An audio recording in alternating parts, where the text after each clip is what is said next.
والسلام على أشرف الأنبياء والمرسلين سيدنا ونبينا وشفيع ذنوبنا بالقاسم محمد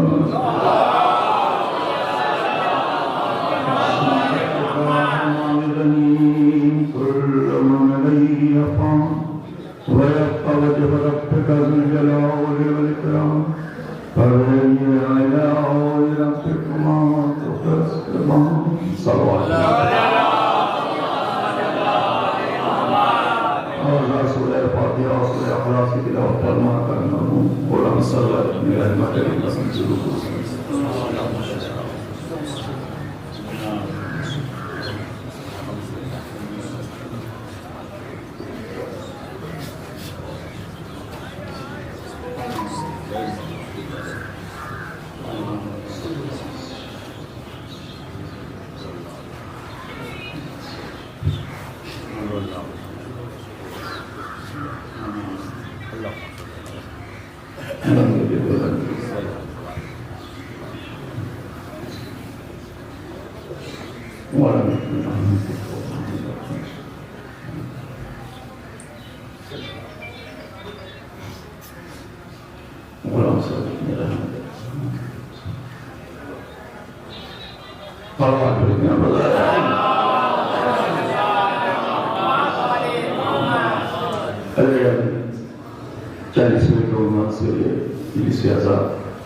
برابر آپ کے بیچ میں جسوں اس سلسلے سے حاضری کو شرف حاصل کرتا رہا ہوں.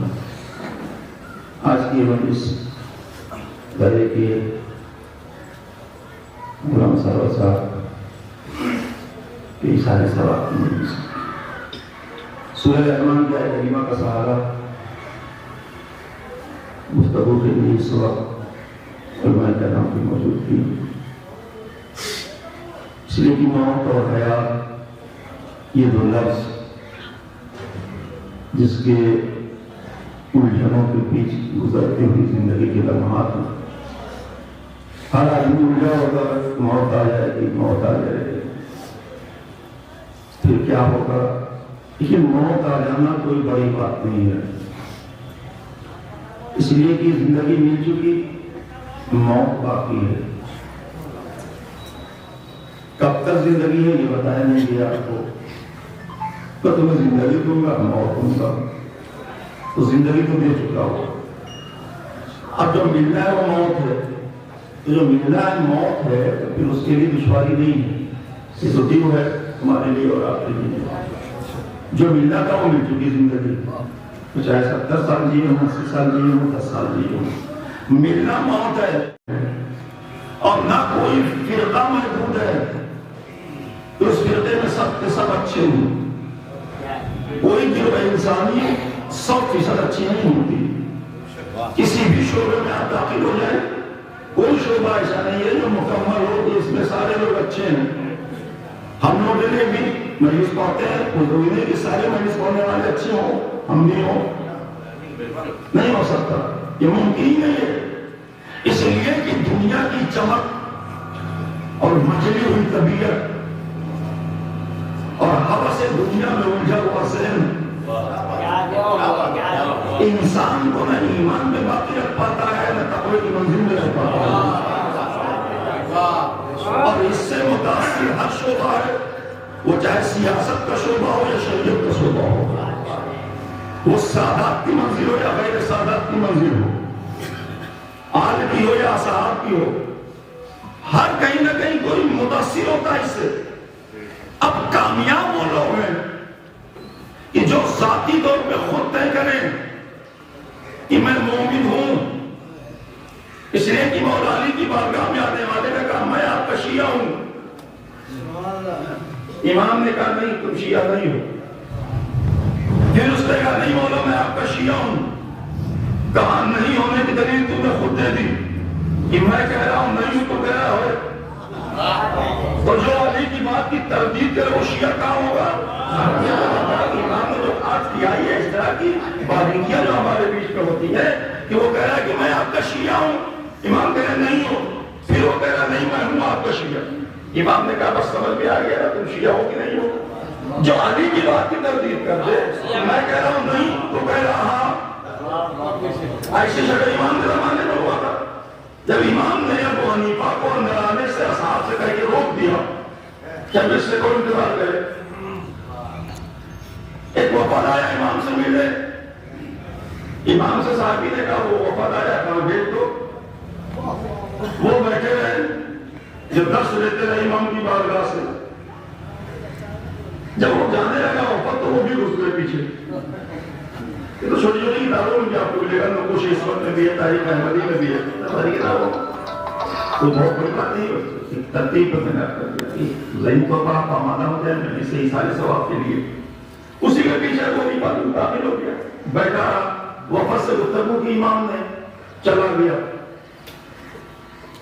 اب حنیفہ آ گئے، انہوں نے کہا کہ آپ اپنے چاہنے والوں سے کہہ دیجیے کہ وہ توبہ نہ کریں. کہا کیا میرے چاہنے والے میری بات مان لیں گے؟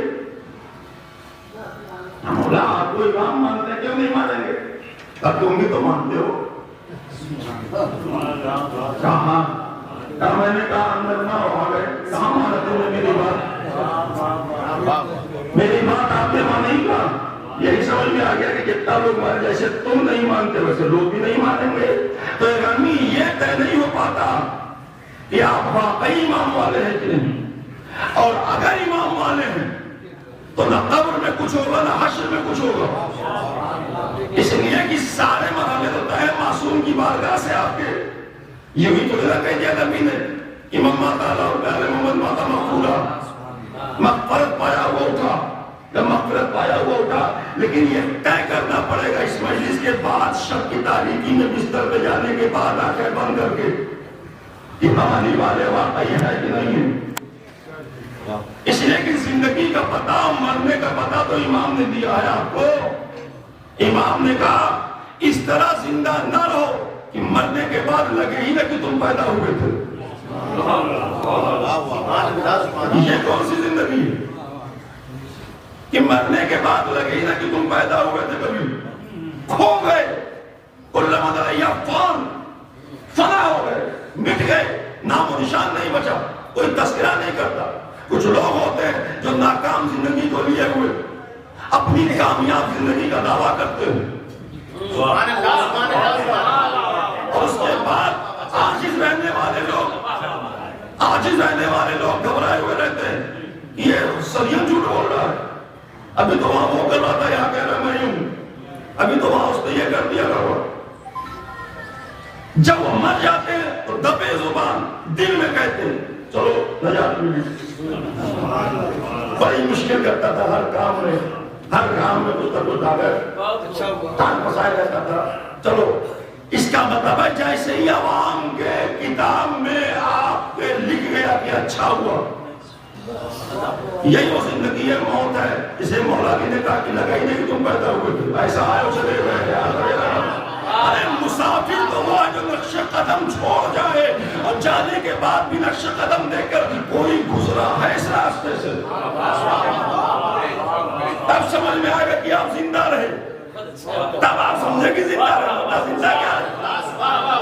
جسمانی وجود دفن ہو جائے زمین کے نیچے اور اوپر لوگ قصیدہ پڑھیں، یہ ہے امام والے کی پہچان. امام نے کہا فزت رب الکعبہ، کعبے کی رب قسم ہے کامیاب ہو گیا. اب بدقسمت ہے وہ جو کہے علی والا ناکام ہے. صلوات بھیجے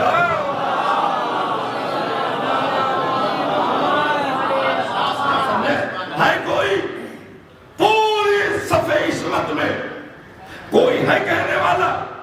نہ اس کے پہلے کسی نے کہا نہ اس کے بعد کسی نے کہا کہ میں کامیاب ہو گیا.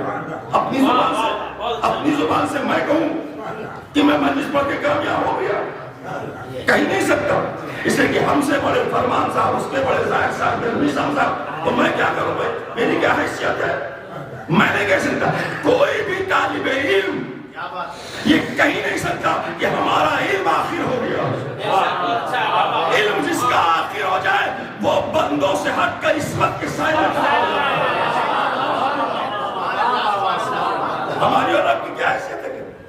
کتنا یقین ہے علی کو اپنے کردار پر اور خدا کے توکل کی معراج پر، کہ کہہ رہے ہیں کہ فزت برب الکعبہ، کعبے کی رب کی قسم کھا کے کہہ رہے ہیں۔ یہ نہیں کہا کہ کامیاب ہو جاؤں، اللہم نہیں ہے آگے کہ یا اللہ مجھے کامیاب کر دے، یہ آپ کہیں گے جی۔ امام فیصلہ سنا رہے ہیں 19 رمضان کی صبح کوفے کی مسجد میں، دعا نہیں کر رہے، فیصلہ سنا رہے ہیں کہ میں کامیاب ہو گیا، مولا تو اللہ طے کرے گا کہ آپ کامیاب ہو گئے کہ نہیں۔ یہ یقین کی معراج ہے جو علی کہہ رہے ہیں کہ میں کامیاب ہو گیا، ورنہ جبرائیل فوراً آ کے کہتے ہیں یہ کیا کر دیا آپ نے، فیصلہ وہاں ہوگا، کامیاب یہاں کیسے ہو گئے؟ اس کا مطلب یہ کہ جس کا رہبر کامیاب اس کے پیچھے والا تو کامیاب ہو رہی ہے، وہ کامیاب بھی ہوگا، بچے گا بھی، مٹے گا نہیں۔ اس لیے کہ جسم کا مٹ جانا یہ ناکامی نہیں ہے۔ بار بار عرض کیا جا رہا ہے آپ کے بیچ میں کہ ہمارے بیچ، میں یہاں بیٹھا ہوں اپنی کو کہوں دوسرے کو، میں یہاں بول رہا ہوں، کوئی زور نہیں کہ میں زندہ ہو کر بول رہا ہوں۔ اہل طب کے لوگ حالات پہ ہے کہ میں زندہ ہوں، میڈیکل شعبہ بتائے گا کہ میں زندہ ہوں، اس لیے کہ وہ ظاہر کی نفس کی چال دیکھے گا، ٹھیک ہے تھام گئے، بہت اچھا ہے معاملہ، پریشر ارے 80 اور 120 کیا کہنا، بالکل نارمل ہے آپ، ڈاکٹر بتائے گا نارمل ہے، لیکن اس کے اوپر جو نارمل بتانے والے ہیں وہ نہیں بتا پائے، وہ آپ نہیں جانتے کہ بنا نارمل آپ کا روحانی حیثیت سے کتنا آپ نارمل ہے۔ جسم کا بلڈ پریشر کم کر لینا آسان ہے، لیکن عقیدے کا بلڈ پریشر گھٹا لینا، بڑھا لینا یہ آپ کے بس کی بات نہیں ہے۔ وہاں جو بدقسمتی پیدا ہوتی ہے وہ مشکل ہو جاتی ہے آپ کے لیے۔ ہارٹ بیٹ بڑھ گئی، دوا دے دیا، رکھ لیا منہ میں، چوستے رہے، کم ہو گئی، لیکن اگر عقیدے کے دل دھڑکنے لگا تو پھر کیا ہوگا؟ انہی ساری روحانی امراض کے علاج کو دریلی کہتے ہیں۔ اس کو جو میں نے کہا کہ اس نے کہا میں مولا آپ کا شیعہ ہوں، کہا نہیں ہوں شیعہ، کہا ہوں، کہاں ہو گئے؟ میں نے بات ہماری طرف کر گئی، اس کے بعد امام نے کہا تیری بیوی ہے شیعہ میں، اور اس کے لیے تمہارا شفا کی دعا کروانے، وہ ہے، تم نہیں ہو، وہ ہے۔ کہاں؟ یعنی سمجھ گئے آپ؟ کہاں میں سمجھ گیا، اور تو چلا جا واپس گھر جا، تیری بیوی شفا یاب ہو چکی۔ کہا مولا کوئی دوا؟ ابھی تک دوا ملتی ہے وہاں شفا نہیں ملتی، اور جہاں شفا ملتی ہے وہاں دوا نہیں مل جاتی، تو جا کے دیکھ تو صحیح۔ میں دیکھا تو اس سے آپ بیٹھی ہے، کیا ہوا؟ کہا میں ٹھیک ہوں۔ کہا اتنی تیز، کہاں بیٹھے ہوئے، کہاں سے تمہیں دعا دی اور کیا کہہ دیا؟ یہ ہے قدرت کے دی ہوئی اختیار کا استعمال۔ جو آپ کہتے ہیں میں علی والا ہوں، میں بہت ہی فخر کی بات ہے اگر آپ علی والے ہیں، اس سے بڑا مرتبہ کسی بندے کا ہو نہیں سکتا کہ وہ علی والا ہو۔ ہمارا کہاں مقدم جسے پہچاننے والے صرف دو ہوں، اللہ اور رسول، اور اس کے ماننے والے آپ ہو جائیں، کتنی بڑی بات ہے کہ آپ علی والے ہیں۔ اللہ علی والا ہے، رسول علی والا ہے، قرآن علی والا ہے، کعبہ علی والا ہے، شریعت علی والی ہے، سب علی والا، اور آپ بھی اسی میں آپ علی والے ہیں۔ یہ کم مرتبہ آپ کو اللہ نے دیا ہے، بہت بڑا شرف ہے اگر اس کو بچایا جائے۔ نہیں بچا پاتے تو آپ کا مقدر ہمارا مقدر۔ اللہ نے موقع دے دیا آپ کو کہ جس سے اور مسلک کے مسلمان محروم ہیں۔ میں مانتا ہوں کہ اگر فشار قبر ہے لیکن مومن جنہیں نہیں ہو سکتے، اس لیے کہ جو ابو طلحہ کا ماننے والا ہے اس کی کیا جرات ہے کہ زمین سے پوچھ لے گا کسے؟ ایسے نہیں، وہ تو استقبال کرے گی، کیا گیا آگے ابو طلحہ کا ماننا۔ تو اگر آپ یہ سمجھتے ہیں کہ کل من علیہا فان سب فنا ہو جائیں گے، بچے گا کیا اللہ کا چہرہ یا اللہ کی نشانی، اور پھر وہی کہ تم کی نشانیوں کو جھٹلاؤ گے، اور کیا کیا جھٹلاؤ گے؟ تمہارے بس کی بات ہے جھٹلانا، زبان سے کچھ بھی کہہ دو، رگوں میں دوڑتا ہوا کون اسی خدا سے اپنے وجود کی بقا چاہتا ہے۔ زبان سے تو آپ کچھ بھی کہیں، اس لیے کہ امام نے کہا تم اپنی زبان کے پیچھے چھپے ہو، بولو جس سے پہچانے جاؤ۔ اعضائے جسم ہر صبح اٹھتے ہی زبان سے فریاد کرتے ہیں کہ مجھے دن بھر بچا لینا، ایسا کچھ نہ کرنا کہ جس سے مجھے اذیت ہو۔ زبان آپ کے ہاتھ سے فریادی ہے، آپ کے پیر سے فریاد کر رہی ہے، کیوں؟ اس لیے کہ خطا تم کرو گی مارے ہم جائیں گے۔ کوئی زبان کھینچ کر اس پہ تماچے نہیں مارتا، زبان غلطی کرتی ہے، رخسار تماچا کرتا ہے، زبان غلطی کرتی ہے، کچھ کے کوڑے پکڑے، تو زبان کہتی ہے کہ ذرا سا احتیاط کرنا کہ مجھے بچا لینا، نہیں تمہارے بھروسے چل رہا، یہ جسم تمہارے بھروسے اور نازیت ہو جائے گی۔ تو میں اتنا خطرہ آپ کو متوجہ کرنے کے لیے عرض کر دیا کہ یہ ہے وہ امام کے چاہنے والے لوگ، اس کے لیے امام نے کہا، ایک طرف یہ کہا کہ کھو نہ جانا، وہی دوسری طرف کہا کہ کامیاب ہو زندگی، کہ جس کے زندہ رہتے لوگ ملنے کی تمنا کریں، مر جانے کے بعد اس کی یاد میں دوڑتے ہوئے دکھائی دے۔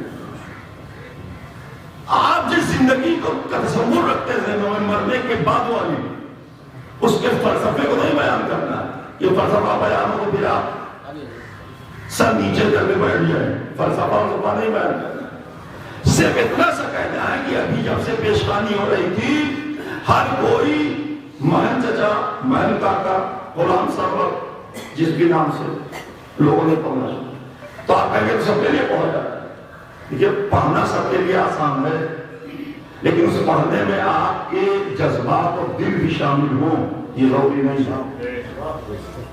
اس لیے بہت سارے لوگ ایسے ہیں، میں پڑھنے والوں پر بھی یہی کہا کرتا ہوں کہ بھائی آپ اگر زندگی میں سلام آپ نہیں کرتے تو مرنے کے بعد صاحب کردار ہو گیا کہنے کی کیا ضرورت؟ یہ بڑی بڑی طاقتیں ایسے کیوں پڑھتے ہو بیکار؟ اگر یہی صاحب کردار زندگی میں بھی آپ نے سمجھا ہے تو مرنے کے بعد کہیں صاحب کردار ہو گیا۔ زندگی میں تو راستہ بدل دیتے تھے دیکھ کر، اور اپنے فن کے اظہار میں شاعری کرنے کے لیے، خطابت کرنے کے لیے کیا آزادار تھا اور کیا صاحب کردار تھا اور کیا ماتمدار تھا۔ یہ زندگی میں کیوں نہیں کہا آپ نے؟ اس لیے کہ زندگی میں کہتے تو آپ کے جذبات کا ٹکراؤ تھا، اب وہ مر رہی ہے، آپ سے کچھ معاملہ نہیں بچا اس سے، اب وہ تو کچھ آپ کو کہے گا نہیں، آپ جو چاہیے کریے، اب نہ ٹوکے گا نہ کچھ کہے گا۔ تو جب جذبات کے ٹکراؤ تھے تب صاحب کردار نہیں تھا، جب وہ مر کے خاک میں مل گیا تب آپ کہنے صاحب کردار تھا۔ اللہ ایسی مد نہیں پسند کرتا جو مرنے کے بعد صرف کیا جائے۔ ارے زندگی میں احترام کرو جس سے آنے والی نسلوں میں کوئی اچھا بنے۔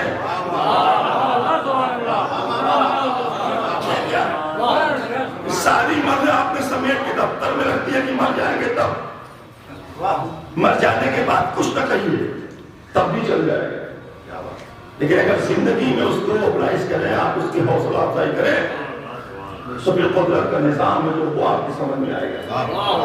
یہ اچھے لوگوں کا ذکر کیوں کیا جا رہا ہے بار بار مجلسوں میں؟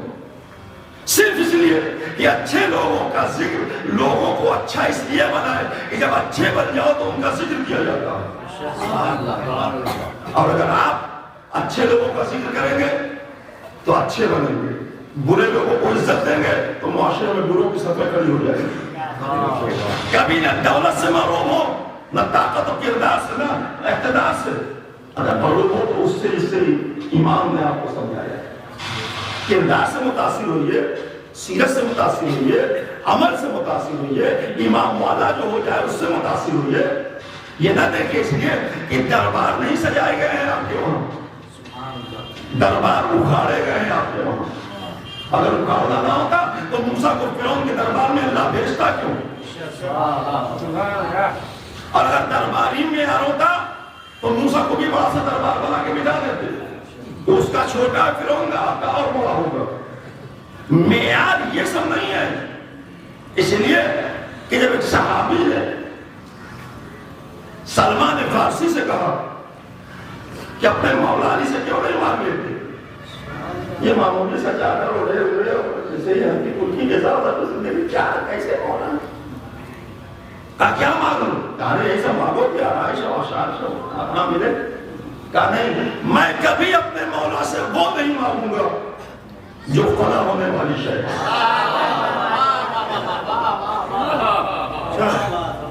جو فنا ہونے والی ہے وہ نہیں مانگوں گا.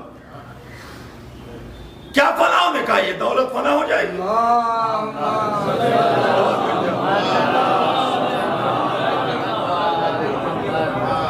تو میں کہتا چلیے ٹھیک ہے، آواز نہیں اتنی ہے، صلوات بیٹھ دیا.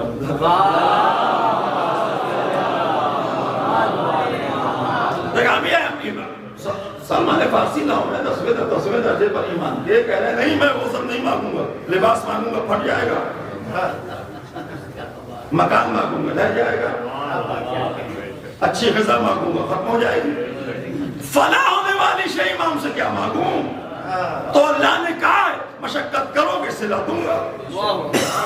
مشقت کرو، بغیر مشقت کے کیوں؟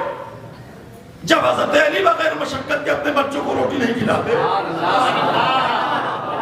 جو صاحب اعجاز ہیں، جو قدرت رکھتے ہیں، اور یہ بھی نہیں کہ کوئی کر سکتے تھے نہیں کیا، روٹیاں آئی بھی.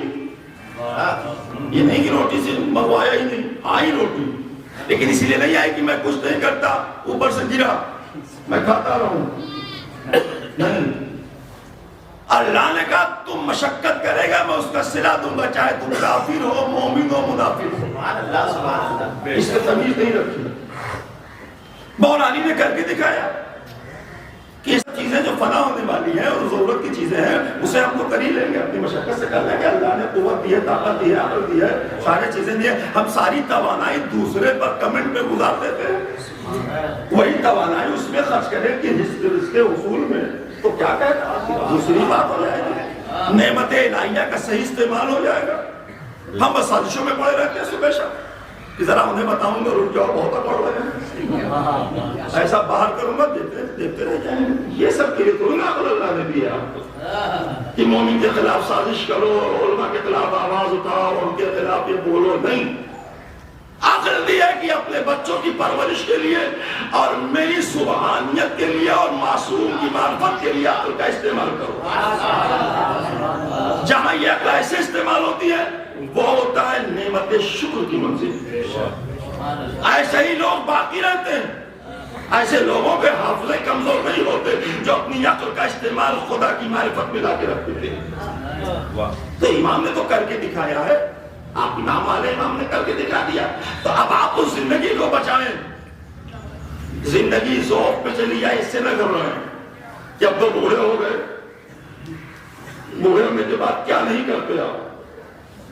سوتے ہیں، کھاتے ہیں، پیتے ہیں، چلتے ہیں، آتے ہیں، جاتے ہیں، کوئی سہارا بن کے لے جاتا ہے، لے آتا ہے، سب تو کرتے ہیں. تو پھر جب سب کرتے ہیں تو پھر اللہ کا کام کرنے میں کیا وشواس ہے؟ کہیں آپ نے بہانہ بنایا کہ نہیں وہ بیک بون اور ادھر یہ پلپ ادھر سا دقت ہے میں نہیں آؤں گا مسجد. کیوں؟ کہا وہ بیٹھ کر نماز نہیں پڑھ پاتے. پھر کرسی میں بیٹھو کیا کروں؟ جب تو بدقسمتی ہے، عزا خانوں میں بھی کرسی ہے، وہاں بھی ہے، مسجدوں میں ہے، بیٹھو سب کرسی پر. جتنی سہولتیں آپ نے دی اتنے ہی کرسی والے بڑھتے چلے گئے. یہ اذیت پہلے بھی اٹھائی ہے بزرگوں نے، لیکن اس اذیت کے ساتھ عبادت کی مشقت کو جڑا. اب بزرگوں کی بات چھوڑ دیے، جوانوں کو بھی جشن ہو رہا تھا اس پہ بیٹھے تھے، ہم نے روک دیا جشن کا، رک جاؤ، اتر کے آؤ نیچے بیٹھو. کتنی بڑی توہین کرو، مجبوری نہیں تھی، پی بیٹھو کرسی پر، کیوں بیٹھو؟ اتنا نہیں خیال ہے کہ فرش عزا یا فرش مسرت میں معصومہ بیٹھی ہیں، اور تم کرسی پہ بیٹھ گئے ہو جا کر اور کہو گے کہ میں تیرے سیدہ کا غلام ہوں؟ معصوم فرش پہ اور آپ کرسی پہ، مجبوری ہو تو سب کچھ ہے، مجبوری نہیں پھر کیوں بیٹھ؟ اس لیے کہ سہولتیں جتنی آپ دیں گے وہ کئی انسان اپاہج ہوتا چل گا۔ کسی نوجوان کو بٹھا کے کھلاتے نہیں دیکھیے کبھی کچھ نہیں کرے گا، کھاتا رہے گا، گھومتا رہے گا، 2 دن بھوکا رہیے دوڑ کر جائے گا کہ کہاں سے کچھ لے آئے کہ بھوک مٹ جائے۔ اسی لیے کہا گیا ہے کہ ماں اپنی ممتا کی آنچل سے بچوں کو میدان عمل میں چھوڑے، اتنی محبت نہ کرو کہ وہ اپاہج ہو جائے، نکال لو اسے راہ خدا میں۔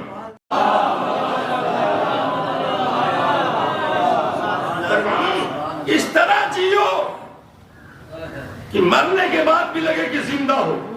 ہم کیا کریں تو خود ہی مچلنا، اس لیے کہ آپ جانتے ہیں 2 لفظ ہیں، نہ کمال کبھی چھپانا چاہتا اپنے آپ کو، نہ جمال۔ میں جمال نہیں، خوبصورتی۔ جمال اور کمال کبھی چھپتا ہی نہیں، اس کا تقاضا ہے اظہار، دکھانا۔ تو اللہ سے بڑا صاحب کمال کوئی نہیں، اللہ سے بڑا صاحب جمال کوئی نہیں۔ اس لیے کہ رب جمیل حب الجمال، اللہ حسین ترین ہے اور وہ پشت والوں سے محبت کرتا ہے۔ اب ظاہر ہے کہ اس کا وہ مطلب نہ نکالیے کہ جو انگلینڈ میں گورے گورے رہتے ہیں، امریکہ میں، حسین سے مطلب گورا نہیں، شریعت میں حسین سے مطلب بلال حبشی۔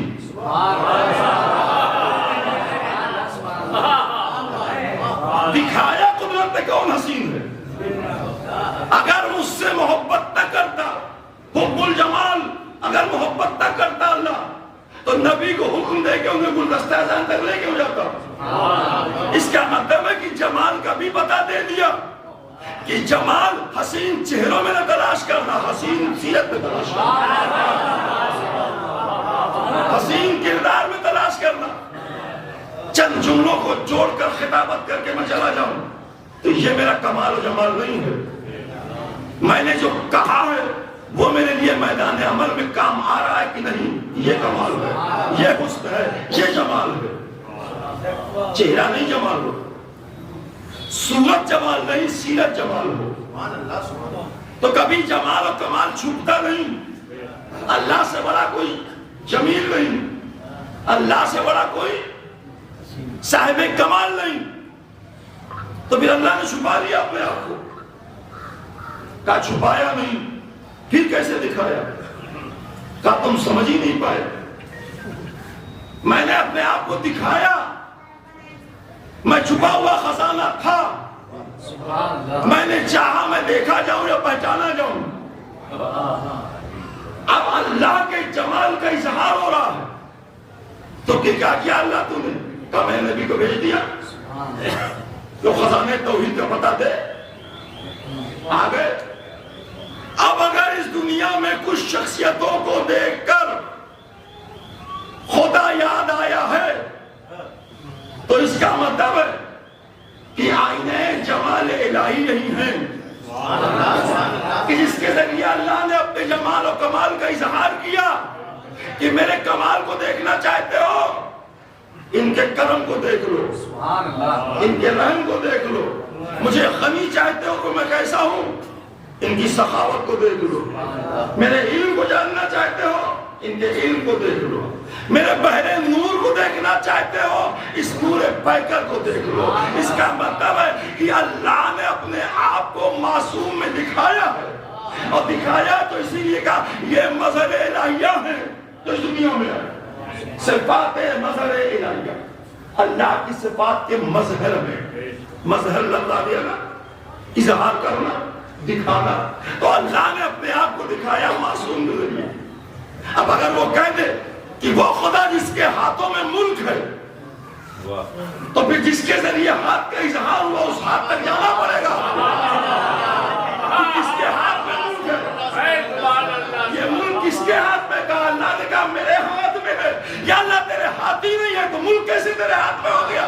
کہا دیکھ لینا کوئی میرا ہاتھ ہوگا، اگر میں کہوں عید اللہ، اگر کوئی کہے ید اللہ تو گھبرائے کیوں آپ؟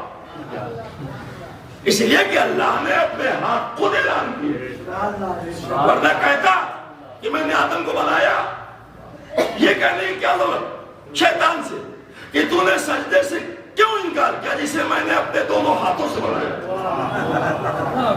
یا اللہ یہ دونوں ہاتھ میرے ہاتھ میں مل، میں کنکری پھینک رہا ہوں، تو کہاں پھینکے جائے گا؟ جسم کی ضرورت ہے، ہاتھ کی ضرورت ہے، تو میں جو کہہ رہا کمال اور جمال کا اظہار اللہ کر رہا ہے بار بار ان آیت سے کہ تم سمجھ جاؤ کہ میں چاہتا ہوں میرا ہاتھ تم دیکھو، تو جب میرا ہاتھ دیکھو گے تو کیسے دیکھو گے؟ دیکھ لو کس کے ہاتھ سے میں نے گوندھی ہے مٹی آدم کی۔ اس لیے کوفے کے منبر پہ یہی سوال ہوا تھا کہ مولا یہ آیت سمجھ میں نہیں آئی، کہا کیا؟ کہا اللہ کہہ رہا ہے میں نے آدم کو دونوں ہاتھوں سے بنایا، تو ہاتھ تو ہے نہیں۔ فوراً علی نے اپنا رخ آسمان کی طرف کیا اور کہا خدا کا شکر ہے کہ اللہ نے میرے دونوں ہاتھوں کا استعمال آدم کی مٹی کو گھولنے میں کیا۔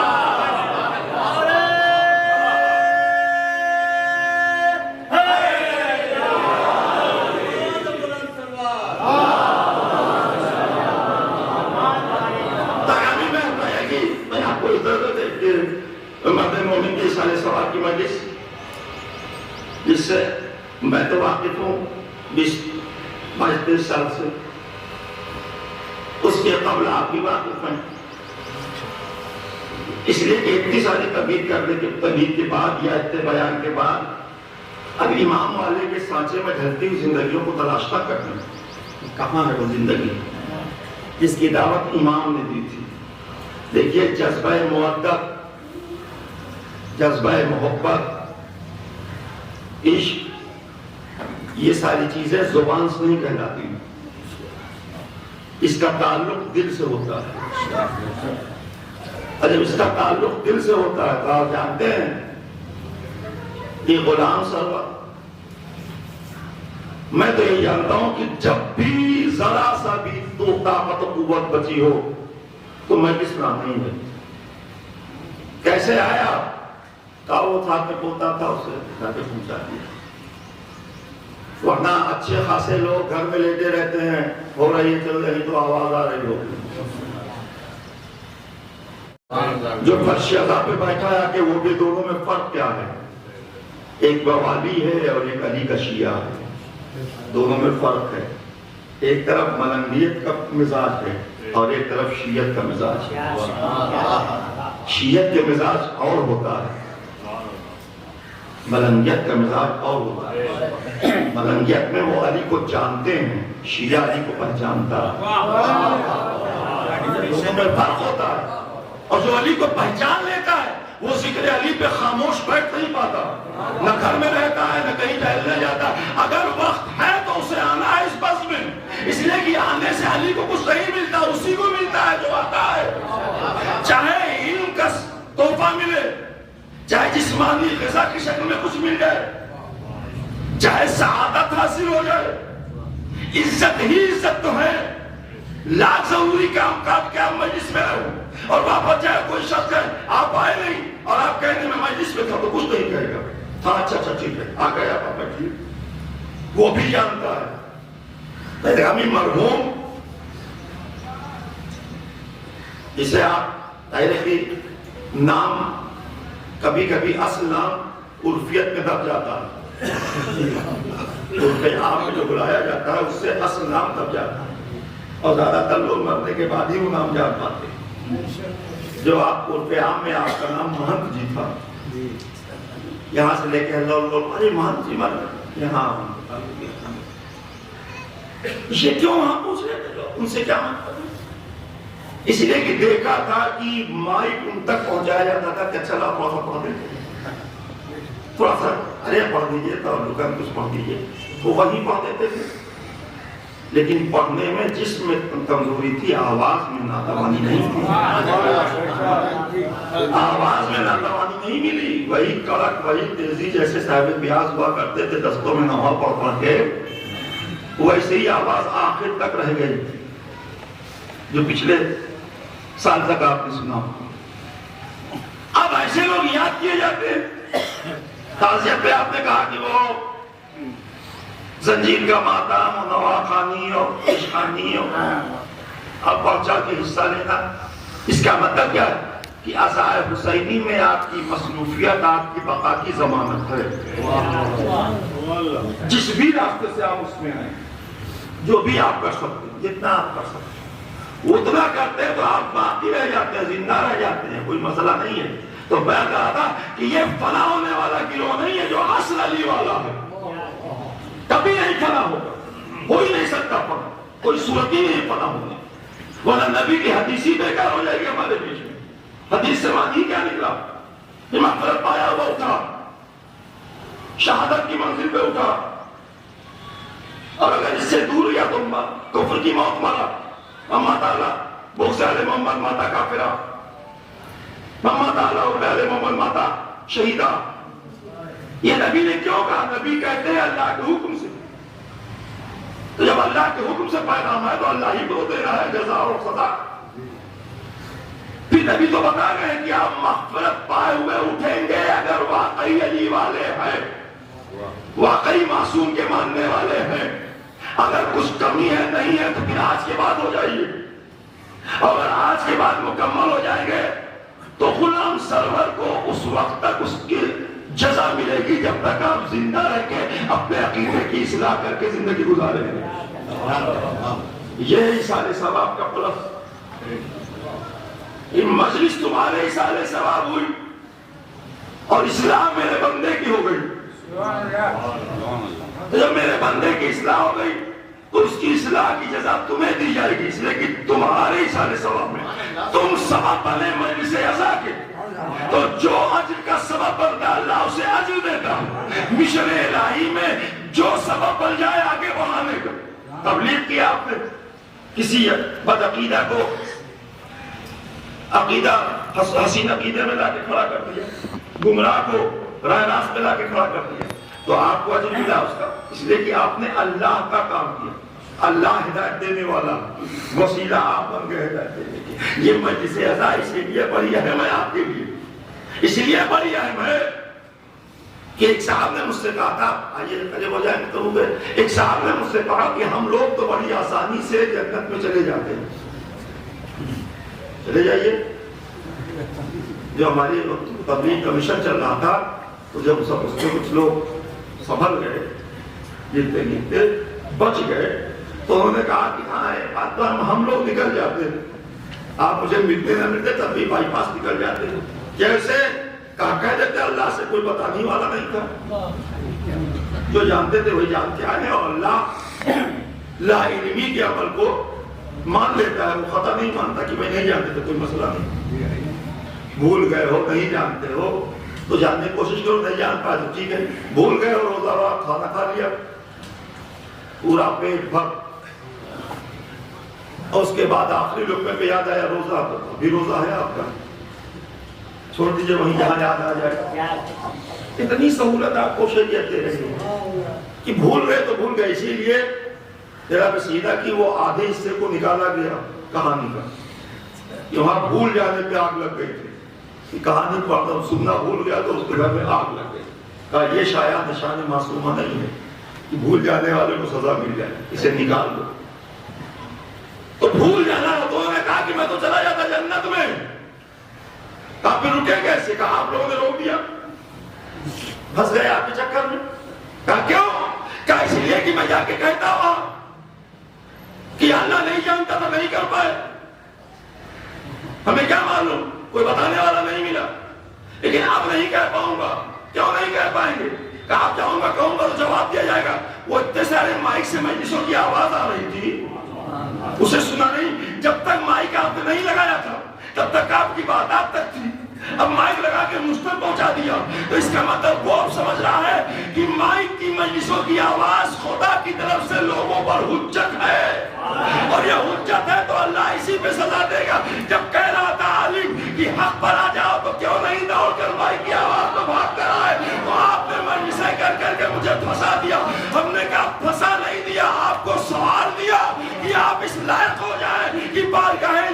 عزت سے کھڑے ہو سکتے ہیں. صلوات بھیجیں.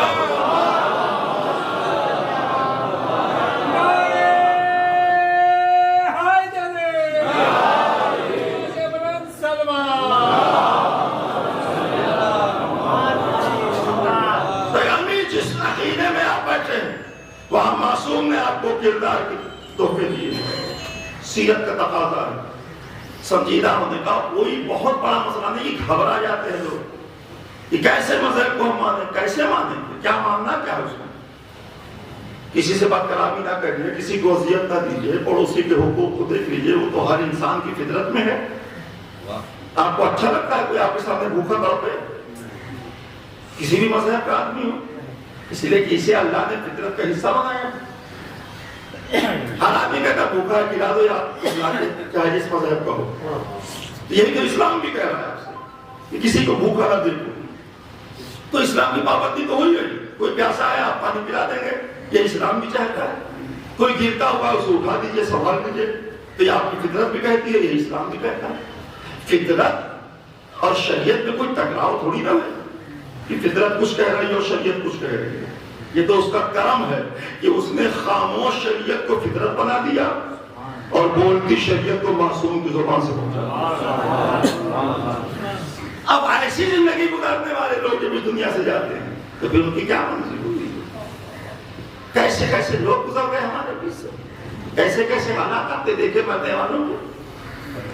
میں نے مسکراتے ہوئے دیکھا ایک شخص کو مرتے ہوئے. ہلکی لبوں پہ مسکراہٹ کیوں ختم ہو؟ یہ مسکراہٹ کس بات کی ہوگی؟ کہہ رہے ہیں نزاع کا وقت ہے, بڑی دشوار ہے. امام نے معصومین نے بھی تاکید کیا ہے اس وقت کو دیکھو, یاد کرو. اس کے بعد بھی مسکراہٹ. یہ جانے والے کی ہلکی مسکراہٹ خود بتا رہی اس عقیدے کو. اس کا مطلب ہے کہ وہ آ گئے جس کا انتظار تھا.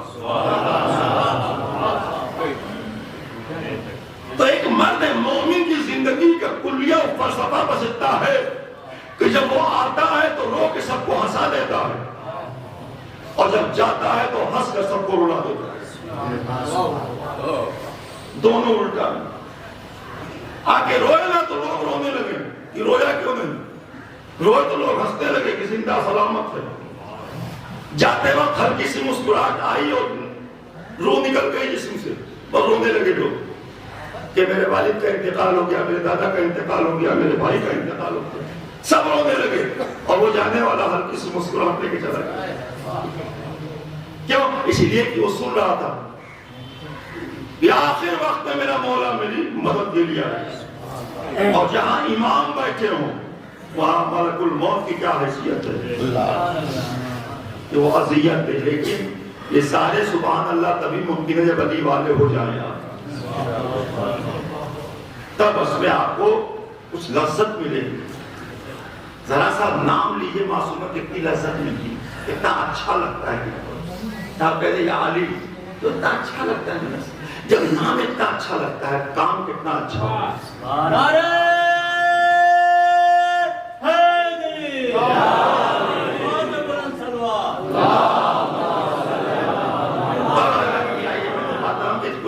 سنجیدگی بھی تھی گفتگو سے.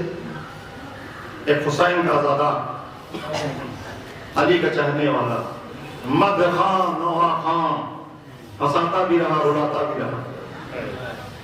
مجلسوں کے لیے طرف لیے ہوئے, اپنے لیے کہوں تو میرا قدردان اس دنیا سے رخصت ہو گیا.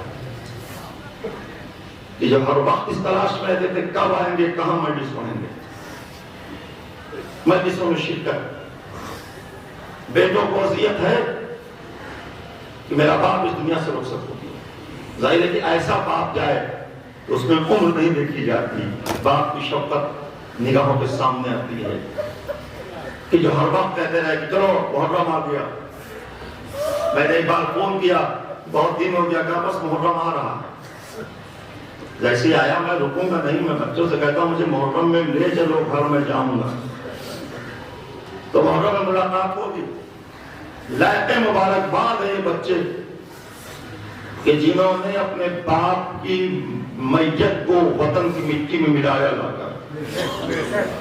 بہت بڑی بات ہے.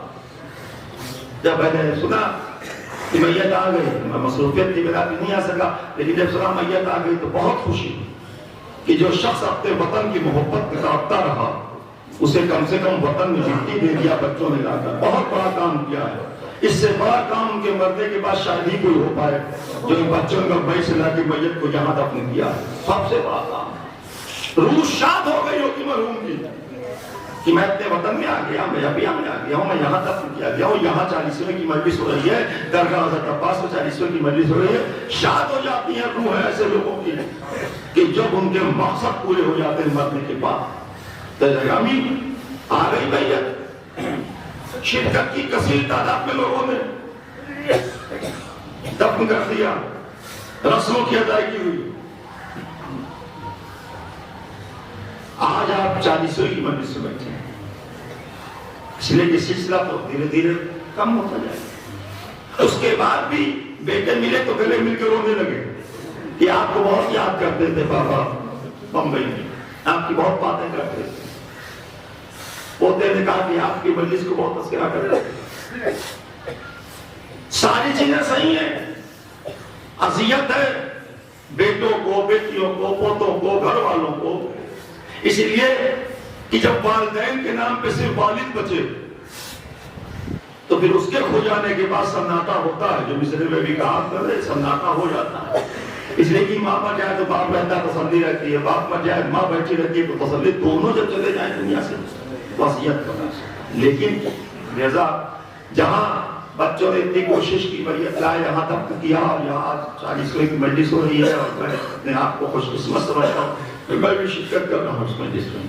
اور ساری چیزیں ہونے کے بعد ہوا کیا، رو رہے ہیں، آپ کے بابا کا انتقال ہو گیا، آپ کے والد صاحب نہیں ہے، وہ کڑکدار آواز گھر میں اب خاموش ہو گئی۔ گھر میں داخل ہونے والے بچے کو پہلی آواز سنائی دیتی ہے تو ماں کی اب آپ کی کہ آ گئے، کہاں تھے اتنی دیر تک؟ اب وہ خبرگیری لینے والی آواز سناٹے میں چلی گئی، خاموشی میں بدل گئی۔ ہمارے بیچ وطن کے لوگوں کے لیے ایک محترم شخصیت تھی، ایک بزرگ شخصیت تھی، لوگ احترام کرتے تھے، لا کے بچھاتے تھے، مجلسوں میں بیٹھتے تھے، پڑھتے تھے، قصیدہ پڑھتے تھے اور نوحے پڑھتے تھے۔ اب وہ ایک چیز ختم ہو گئی، ایک بات بند ہو گیا۔ لیکن اس کے بعد کیا ہوا، اتنے کے بعد بھی آپ روتے ہیں۔ آپ بمبئی سے انتقال کے بعد میت اذیتوں کو اٹھا کر لے آئے نا، یہاں لا کے دفن کر دیا۔ ذرا سید سجاد کوئی نہیں ہو سکتا، میں تو نہیں سمجھ سکتا کوئی ایسا بیٹا ہوگا۔ اسی لیے بیٹے جب روتے ہیں تو اسی بیٹے کا واسطہ دیا جاتا ہے کہ آپ نے تو سب کچھ کر لیا۔ دیکھیں کتنے لوگ تعزیت میں آئے ہیں، آپ کو بیچ میں بیٹھے ہوئے ہیں، کتنے لوگوں نے مجلسوں میں شرکت کی ہے آپ کے ساتھ۔ سب سمجھتے ہیں کہ جانا چاہیے تھا، کہ محترم شخصیت تھی، مولا کی مدرخواہ تھے، مولا کے عزادات تھے، اور عزاداری میں وہ پہنچ کے حصہ لینے والے تھے، تو جانا چاہیے تو آئے سب لوگ۔ کاش سید سجاد سے کوئی کہہ دیتا کہ مولا آپ کو آپ کے بابا کا پوسا یہی طرف، اس بیمار امام کو یہی طرف رہ گئی۔ اس لیے کہ آپ جانتے ہیں امام کا چاہنے والا، آپ واقعی آپ کے سامنے بچے جس طرح امام کا چاہنے والا حبیب، بہت معتبر شخصیت امام حسین کے صاحب میں، وہی معتبر شخصیت، حبیب کو بلایا، آ گئے، اور جب آ گئے تو امام نے کہا حبیب تم میرے گھر کی تہذیب کو جانتے ہو، یہاں کے ضیافت کا طریقہ تمہیں معلوم ہے؟ کہاں مولا کیوں آپ ایسا کہہ رہے ہیں؟ کہا لیکن آج اس لیے کہہ رہا ہوں کہ آج میرے گھر میں پانی تک نہیں ہے کہ میں تمہاری مہمان نوازی کر سکتا۔ جناب زینب نے بھی یہی کہا، فیصلہ جا کے سلام کہہ دو کہ گھر میں پانی تک نہیں ہے، اسی لیے کہ در اہل بیت جہاں سے سخاوت کا دریا بہ رہا ہو، وہاں آنے والا حبیب جیسا دوست اسے پانی تک نہیں۔ بڑا شاق تھا امام حسین کے دل پر۔ ایک حسین کے چاہنے والے غلام سرور کے اشارے ثواب میں ایک غلام سرور کا ذکر کر دو، اس کے بعد آ گئے۔ امام بار بار کہتے ہیں حبیب مجھے پانی نہیں ملا پایا، پانی تک نہیں ملا پایا۔ اور جب حبیب اس دنیا سے رخصت ہوئے میدان میں گئے، گرے، آقا سلام آخر کہا تو ادھر حسین کہ چہرے پہ جو آثار نمایاں ہوئے جو علامہ مجلسی نے لکھا لما قتل الحبیب حبیب قتل ہوئے باندھا انحصار بن وجہ حسین حسین کے چہرے پر شکستگی کے آثار سے ٹوٹ گیا اور سب کچھ اور یہ کہہ کے چلے اے میرے بچپن کے دوست تو نے بھی میرا ساتھ چھوڑ دیا یہ غلام تھا امام حسین کا غلام تھا سرور کا چھوڑ دیا آئے دوڑے ہوئے جب دوڑے ہوئے آئے تو آپ نے کہا کہ جا بلا حبیب سرحانے بیٹھے اور سرحانے بیٹھ کر زانو پہ سر رکھا جیسے ہی زانو پہ سر رکھا ویسے ہی حبیب نے کہا میرے مولا کے دل پہ مجھے پانی نہ پلانے کا شوق تو میں اس بوجھ کو ہلکا کر دوں حبیب نے کیا کہا مولا اب میں پیاسا نہیں ہوں اندازہ لگائے کہ حبیب کس طرح سے امام کے چہرے سے آپ کے دلوں سے بوجھ ہٹا رہے مولا اب میں پیاسا نہیں ہوں امام نے کہا حبیب میرا یسخر تو بھی پیاسا ہے تمہیں پانی مل گیا حبیب نے کہا مولا آپ کے بابا جام کوثر لے کر آئے آپ کے لالا استقبال کے لیے آئے اب آپ سمجھے سرور کا غلام کس طرح جاتا ہے دنیا سے کہ رسول استقبال کے لیے آئے علی پیاس بجھانے کے لیے آئے حسین نے کہا حبیب میرے بابا میرے نانا کو میرا سلام کرے دم توڑ دیا حبیب نے لاشا اٹھایا گنج شہیدہ میں رکھا گنج شہیدہ میں لاش رکھنے کے بعد در خیمہ پر آئے بس اتنا سے سماعت کر لیں پھر سیدھی بات تمام در خیمہ پہ آئے کہا بہن زینب دوڑی ہوئی در خیمہ پر آئی کہا بھیا کیا ہوا کہا تو نے سنا نہیں میرا حبیب مارا گیا کتنا درد ہے ماں کا مسائل کو حبیب کی دنیا سے جانے سنا نہیں کہا بھیا سنا یہاں بیویاں اسی تعزیت میں تو بیٹھی ہیں امام نے کہا لیکن یہ نہیں پوچھو کہ ہم نے بلایا کیوں اے بہن میں جانتا ہوں آپ علیمہ غیر معلمہ ہیں آپ کو حبیب کی شہادت کی اطلاع ہوئی ہوگی پھر میں نے بلایا کیوں ہے کہا بھیا آپ بتائیے کیوں بلایا کہا ہم نے بلایا صرف اس لیے ہے کہ میں چاہتا ہوں حسین میں چاہتا ہوں کہ تو مجھے میرے حبیب کا پورسا دے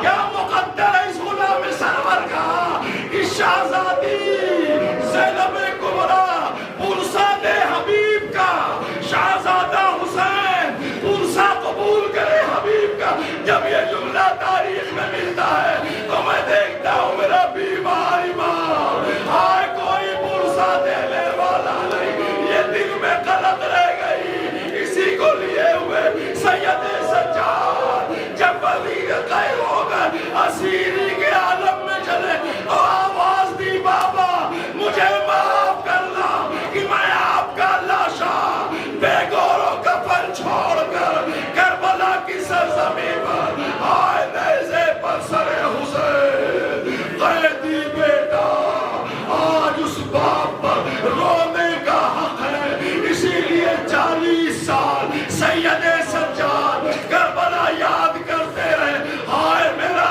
بابا 3 دن کا بھوکا پیاسا اس دنیا سے روتا